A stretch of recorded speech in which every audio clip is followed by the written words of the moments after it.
ए जान जाने का कहबे लय में कोनो पुरान अनुभव के बात याद पर के कहो लय में जो रुआ के मुंह खुले लगे मर्द बड़े हरवाई में ए जान खाइम तो खाई ना तो जो हम ठूस ले तो जान के इज्जत रही लय में कहो ए जान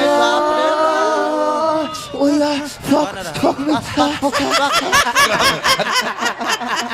तो 5 मिनट फिल्म के शूटिंग शुरू करता अच्छा ई त माने प्रेमिका ही प्रेमी के कोहर कोहर मनावत दिया हे बाबा कितना दर्द में हो जाता रे हो जाता कि सुहागे रात के दिन विधवा हो गई बड़े लगवाल लिपस्टिक लगवाल सुखा ले बोला बोला बोला लय में ए जान तन लय में बोला ना बुझाता कि लाड़ लय में बोलो लय में बोल ए जान रुआ हमरा के भुला जाए काहे रे हमार शादी सेट हो गई शादी लड़का से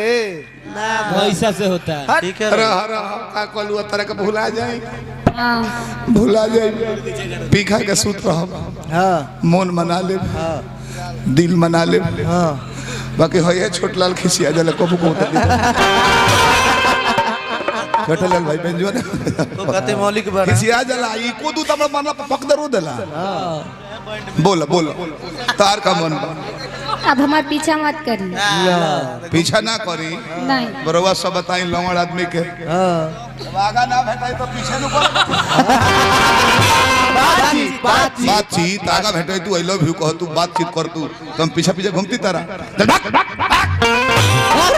काश कोई खुशियों की दुकान होती उसमें मेरी अलग पहचान होती दे देता तुझको जमाने भर की खुशी चाहे उसकी कीमत मेरी जान होती भाग जा नजर से दूर हो जा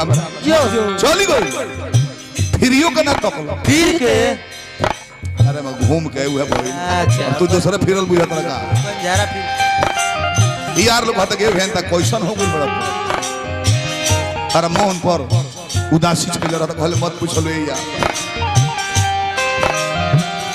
जब जब याद आवे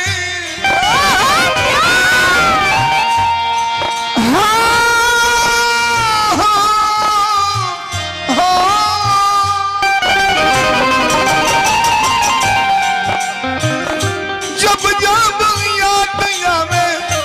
उनको सूरतिया जब जब याद आवे उनको सूरतिया चाचा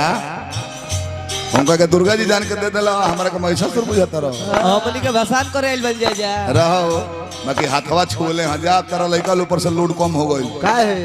बाछी नहीं छुएलो तो तू बतरनी टॉप जीवो कभी